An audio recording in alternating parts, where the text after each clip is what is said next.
American tariff കാരണം പ്രതിസന്ധിയിലായ ഇന്ത്യയിലെ കയറ്റുമതിക്കാരെ സഹായിക്കാൻ കേന്ദ്ര സർക്കാർ പ്രത്യേക പാക്കേജ് പ്രഖ്യാപിക്കാൻ ഒരുങ്ങുന്നു. ഇന്ത്യയുടെ ഏറ്റവും വലിയ കയറ്റുമതി കേന്ദ്രമായ അമേരിക്കയുമായുള്ള ബന്ധം വഷളായ സാഹചര്യത്തിലാണ് ഈ നീക്കം.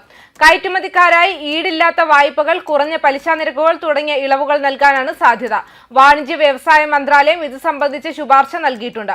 ഫെബ്രുവരിയിലെ കേന്ദ്ര ബജറ്റിൽ കയറ്റുമതി പ്രോത്സാഹനത്തിനായി മാറ്റിവെച്ച 2250 കോടി രൂപ ഇതിനായി ഉപയോഗിക്കും. ട്രംപിന്റെ താരിഫ് ഭീഷണികളെ നേരിടാനാണ് ഈ തുക അന്ന് മാറ്റിവെച്ചത്. ആ സമയത്ത് ഇന്ത്യ അമേരിക്ക ബന്ധം മികച്ചതായിരുന്നു. എന്നാൽ കഴിഞ്ഞ മാസങ്ങളിൽ ബന്ധം വഷളായി. ഇന്ത്യ US വ്യാപാര കരാർ യാഥാർത്ഥ്യമാകാതിരുന്നതും റഷ്യയിൽ നിന്ന് എണ്ണ ഇറക്കുമതി ചെയ്തതിനും ശിക്ഷാ നടപടി എന്ന നിലയ്ക്ക് അമേരിക്ക ഓഗസ്റ്റിൽ 50% താരിഫ് ചുമത്തിയിരുന്നു. കയറ്റുമതിക്ക് 50% താരിഫ് ഏർപ്പെടുത്തിയതോടെ ഏഷ്യയിൽ ഏറ്റവും ഉയർന്ന താരിഫ് നേരിടുന്ന രാജ്യമായി ഇന്ത്യ മാറി. ഇതോടെ വിയറ്റ്നാം, ബംഗ്ലാദേശ് പോലുള്ള രാജ്യങ്ങളിലെ ഉൽപ്പന്നങ്ങളെ അപേക്ഷിച്ച് ഇന്ത്യൻ ഉൽപ്പന്നങ്ങൾ അമേരിക്കൻ വിപണിയിൽ മത്സരക്ഷമമല്ലാതായി. തുണിത്തരങ്ങൾ, ആഭരണങ്ങൾ തുടങ്ങിയ തൊഴിൽ മേഖലയെ ഇത് കാര്യമായി ബാധിക്കും. എങ്കിലും വ്യാപാര ചർച്ചകൾ പുനരാരംഭിക്കാൻ ഇരു രാജ്യങ്ങളിലെയും നേതാക്കൾ താൽപര്യം പ്രകടിപ്പിച്ചത് പ്രതീക്ഷ നൽകുന്നുണ്ട്. ബജറ്റിൽ കൂടുതൽ തുക വകയിരുത്തുന്നതിനെക്കുറിച്ചുള്ള ചർച്ചകൾ പ്രാഥമിക ഘട്ടത്തിലാണെന്നും റിപ്പോർട്ടുകളുണ്ട്. ഉയർന്ന താരിഫ് കാരണം അമേരിക്കയിലേക്കുള്ള കയറ്റുമതിയിൽ 30% നഷ്ടം നേരിടുന്നുണ്ടെന്ന് എഞ്ചിനീയറിംഗ് എക്സ്പോർട്ട് പ്രൊമോഷൻ കൗൺസിൽ പറഞ്ഞു.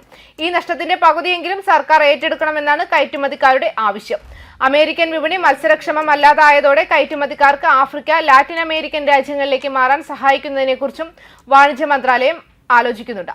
ഇതിനായി ബ്രാൻഡിംഗ്, പാക്കേജിംഗ്, വെയർഹൌസിംഗ്, കയറ്റുമതി നിയമങ്ങൾ പാലിക്കാനുള്ള സഹായം എന്നിവ നൽകുമെന്നും സൂചനയുണ്ട്. അതേസമയം റഷ്യൻ എണ്ണ ഇറക്കുമതി ചെയ്യുന്നതിന് ഇന്ത്യക്കും ചൈനയ്ക്കുമെതിരെ 100% വരെ ഇറക്കുമതി തീരുവ ചുമത്താൻ യൂറോപ്യൻ യൂണിയനോട് US പ്രസിഡന്റ് ഡൊണാൾഡ് ട്രംപ് ആവശ്യപ്പെട്ടതായി റിപ്പോർട്ടുകൾ വന്നിരുന്നു.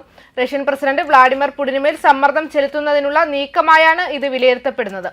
യുക്രൈൻ യുദ്ധം തുടരുന്ന സാഹചര്യത്തിൽ റഷ്യൻ സമ്പദ് വ്യവസ്ഥയുടെ ജീവനാഡിയായ എണ്ണ കയറ്റുമതിയുടെ പ്രധാന ഉപഭോക്താക്കളാണ് ഇന്ത്യയും ചൈനയും. റഷ്യയുടെ സാമ്പത്തിക മേഖലയ്ക്ക് ഊർജ്ജം നൽകുന്നത് ഇന്ത്യയും ചൈനയും ഉൾപ്പെടെയുള്ള രാജ്യങ്ങളാണെന്നും ഈ രാജ്യങ്ങളുമായി നടത്തുന്ന എണ്ണ ഇടപാടുകൾക്ക് റഷ്യ കനത്ത വില നൽകേണ്ടി വരുമെന്നും ട്രംപ് സൂചിപ്പിച്ചു. യൂറോപ്യൻ യൂണിയനിലെ ഉദ്യോഗസ്ഥരുമായി നടന്ന വീഡിയോ കോൺഫറൻസിംഗിലാണ് ട്രംപ് ഇക്കാര്യം അറിയിച്ചത്. ചൈനയും ഇന്ത്യയും ഇപ്പോൾ റഷ്യൻ എണ്ണയുടെ പ്രധാന ഉപഭോക്താക്കളാണ്. ഇരു രാജ്യങ്ങൾക്കെതിരെയും ശിക്ഷാ നടപടികൾ സ്വീകരിക്കുമെന്ന് ട്രംപ് ആവർത്തിച്ച് ഭീഷണിപ്പെടുത്തിയിട്ടുണ്ട്. ഊർജ്ജ ആവശ്യങ്ങൾക്ക് റഷ്യയെ പൂർണ്ണമായി ആശ്രയിക്കുന്നത് അവസാനിപ്പിക്കാത്തതിന് നേരത്തെ ട്രംപ് യൂറോപ്പിനെ വിമർശിച്ചിരുന്നു. കഴിഞ്ഞ വർഷം യൂറോപ്യൻ യൂണിയന്റെ മൊത്തം വാതക ഇറക്കുമതിയുടെ 19% റഷ്യയാണ് വിതരണം ചെയ്തത്. ഇത് അവസാനിപ്പിക്കുമെന്ന് യൂറോപ്യൻ യൂണിയൻ വ്യക്തമാക്കിയിട്ടുണ്ട്. ഇന്ത്യയിൽ നിന്നുള്ള ഇറക്കുമതിക്ക് 25% തീരുവ ട്രംപ് ഏർപ്പെടുത്തിയിരുന്നു. റഷ്യയുമായുള്ള എണ്ണ വ്യാപാരം തുടരുന്നതിനാൽ പിന്നീട് ഇത് 50% ഉയർത്തി.